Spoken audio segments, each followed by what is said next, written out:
Hey guys, welcome to the new format for Cry More. This is a whole new section that we're going to do. I'll explain a lot more about it, but first we're going to start off with a few game reviews. They're going to be very short. If you want to hear more about what we're doing, you can skip a little bit later in after all the critiques are done. We'll talk more about it then. Throughout all of these, hey, I'm Moriarty. Hey, I'm Brax. We took a look at Nano Shift, Skyfront, Universim, and Injustice.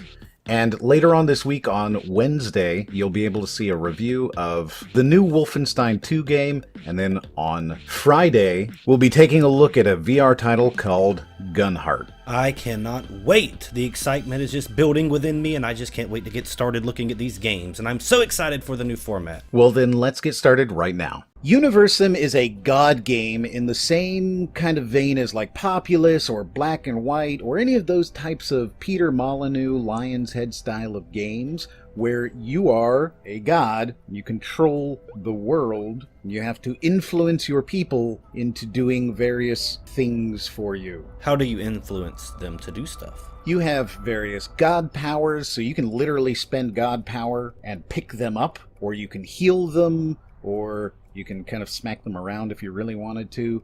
You can give them fish, or you can even be Cupid and make them fall in love. I prefer the fish method. Everyone will work for fish. Yeah, okay. I guess they will. So are there business practices? Do you try to make money? Or is it just straight up God mode? You do whatever you want? There's not so much a micromanagement simulator here. You're not building an economy. You're building a culture. You start with 2 people and you build them into an entire planet of people, and eventually, once the game is actually out a little bit further, you'll be able to build it out to multiple planets. That actually sounds really fun and amazing, especially if you're a narcissist, right? Like, who doesn't want to play God? You get to literally be God. And you also get to determine all of their culture. So you get to determine what they're going to research, what kind of perks and benefits they're going to get. It's also incredibly hard. This is one of the hardest God games I've ever played. I like it a lot. I'm actually a Kickstarter backer, so like I've been there from the beginning. I love this title. I think it's super fun. I love Populous. This is something that I've been looking forward to. But it's also incredibly hard. It's so hard. This is one of the hardest God games I've ever played. I've gotten to the point where I've made it to like 50 or 60 or 70 people, and then I just kind of mess everything up and they all die. Upon first impression, it really looks like one of those games that makes you feel proud to own a PC. It looks like a very, very PC type game, so I definitely will have to check this one out. The game isn't available on Steam yet, but it is a $40 game from their website now. You can play it on Steam, but you can't buy it on Steam. So you have to get the code from their website, and then you can unlock it on Steam and play it. $40 is a little pricey, but for this sort of game, you're going to play it a really long time, according to what you've said, or led me to believe. So I'm still going to look into it. It is a little pricey, but I love this style of game. And if you wanted it cheaper, you should have gotten it in the Kickstarter. Yeah, should have got it in the Kickstarter. Nano Shift is an escape the room similar to a lot of other escape the rooms, all about finding your way out of the room. Escape the rooms have become immensely popular in VR apparently, because I think I see more escape the rooms than any other type of game. This one does look pretty, but is it doing anything new? Yes. Thankfully, this one actually does do something new. And it is awfully pretty. I'm glad that you saw that. It's an attractive escape the room. It looks really good in VR. It's also got some very cool convenience things that it's doing that I think make it one of the better escape the rooms that I've played.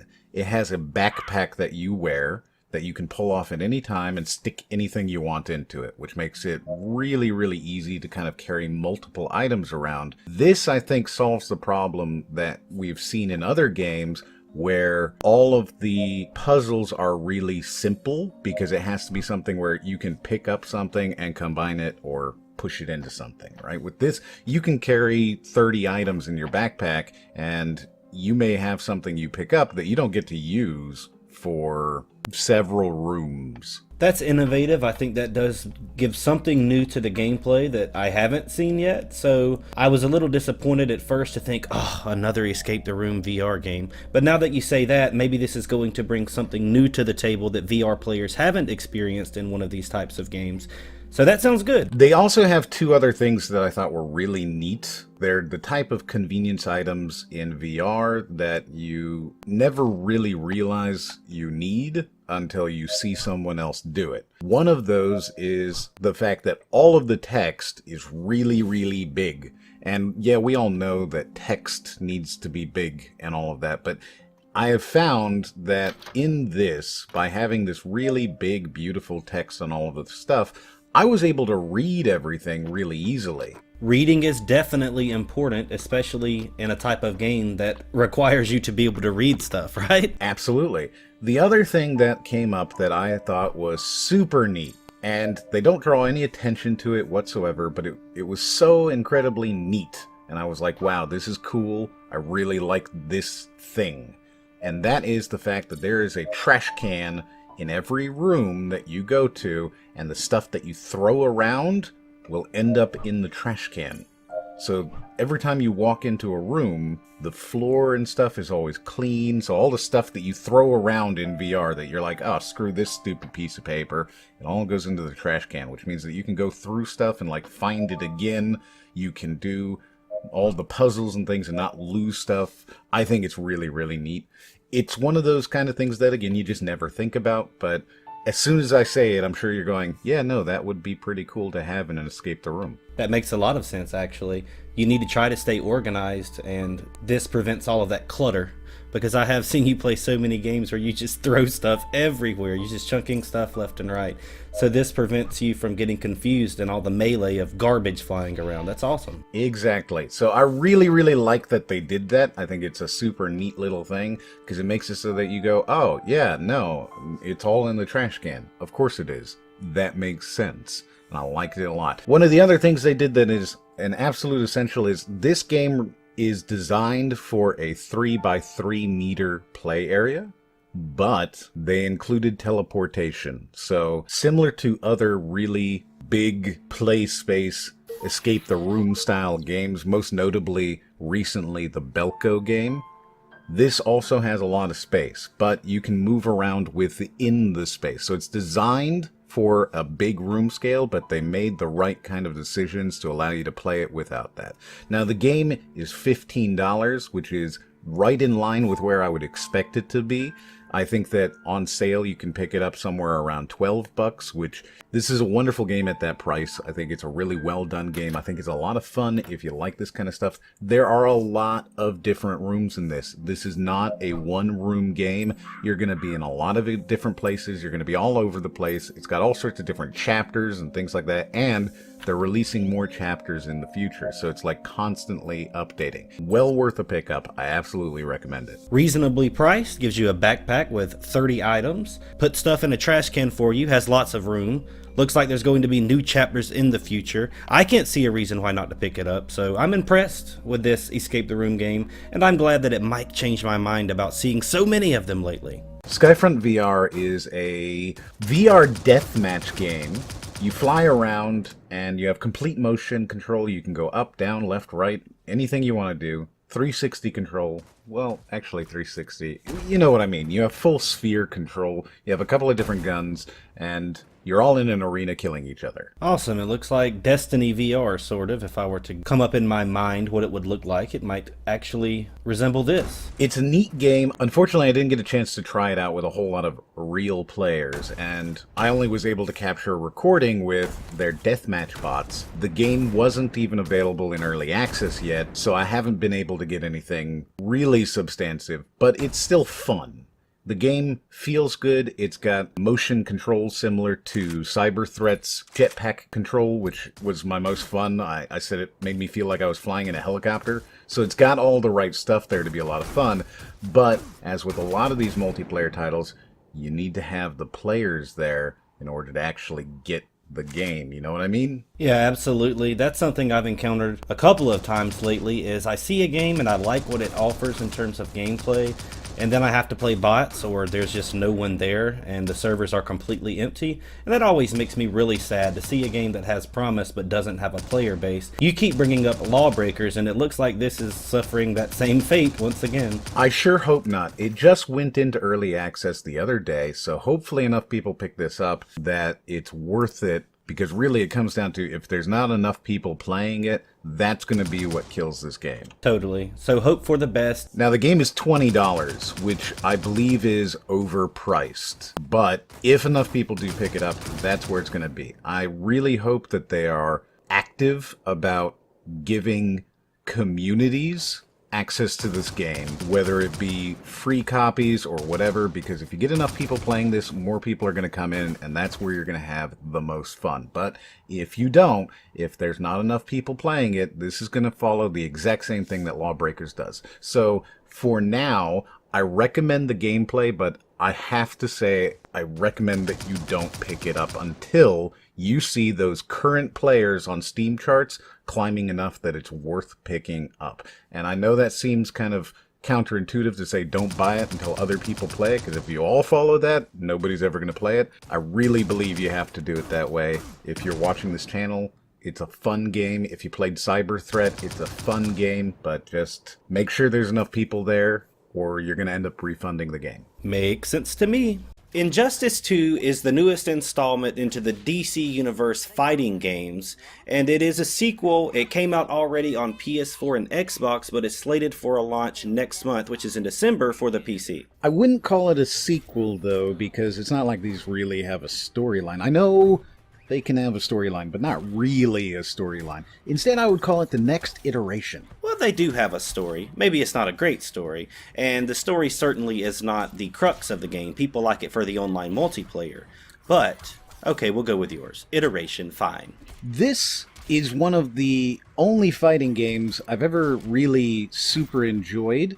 I liked Blaze Blue a lot, and I liked Injustice, and I like them both for different reasons. Blaze Blue is a perfectionist's dream. Playing that game, you're going to be good at it, and if you're good at it, you're going to be the best. And then with this, it's just super fun playing as these awesome characters that you know from the movies and from comic books, and just obliterating your friends on the couch. Totally, absolutely. I love playing as superheroes. My favorite fighting game of all time might be on PS3. Forgive me for not remembering the exact name, but it was DC versus Marvel. Do you remember that game? No. They had all of the DC characters versus all of the Marvel characters in one game, and it was absolutely amazing. I had so much fun playing co-op with my friends in front of the same screen, which is kind of a dead art, which is unfortunate. But this game is really fun. It's just as fun as the first one, and it's more visually stunning. I love all of the special moves. It's just really great. I loved it. How much is it?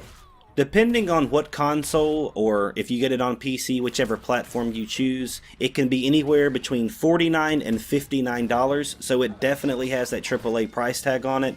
But what else do you expect with a game like this? Fair enough, and they did do a good job supporting the last one, so for me, if you're a fighting fan, and I'm not a huge one, but I do enjoy this type of fighting game, I would recommend it. Same here. I think it's definitely worth a purchase because I just love this sort of stuff. So that is Nano Shift, that's Skyfront, that's Universim, that's Injustice. The Injustice game was a beta. Yes, I was able to get my hands on the beta. That just means that I wasn't able to play the campaign, but I was able to play quite a few hours of the multiplayer online. That's the only reason I think anyone plays those things, and I enjoyed it. We're going to be covering more of these style of things that are a little bit more topical, things that are maybe not as interesting for a full 15-minute video. We're going to be doing that in the Monday videos. So the way that we've changed this up a little bit is we heard you when you talked to us in the State of Crime War video, and we've also heard you guys quite loudly when you did not want to watch a video. But we've also heard you when we did do something and you said, this is what I like. Well, that's what we're going to start doing some more. So the full considers and considvers... Considviors? Yeah, I'm not really sure how I should pronounce that. Those videos, we're going to do one on Wednesday, we're going to do one on Friday,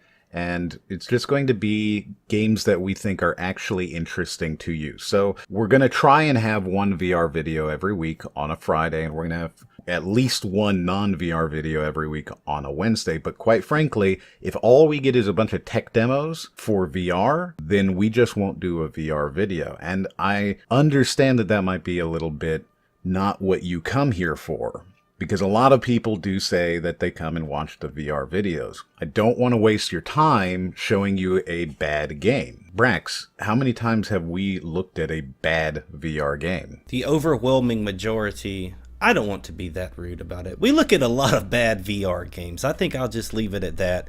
And in my opinion, even for those people that come here strictly for the VR news and the VR games, I don't think you guys are interested in seeing some of these really, really terrible VR games that we look at, because you're not going to want them once you see them. Like Redswood VR, I don't think anyone would ever want that game, and that's just one example of a very large collection of undesirable titles that we have been reviewing lately just so we can show you guys more VR stuff. We'll still be looking at those titles, but if I don't think, or Brax doesn't think, that we can make a video that is 10 or 15 minutes long about a subject, then we're going to make it 1 or 2 or 3 minutes long and put it into the new Monday videos. The Monday videos are going to be very similar to this. We're going to do a introduction that's going to be very simple. We may even skip the introduction sometimes if it makes sense to.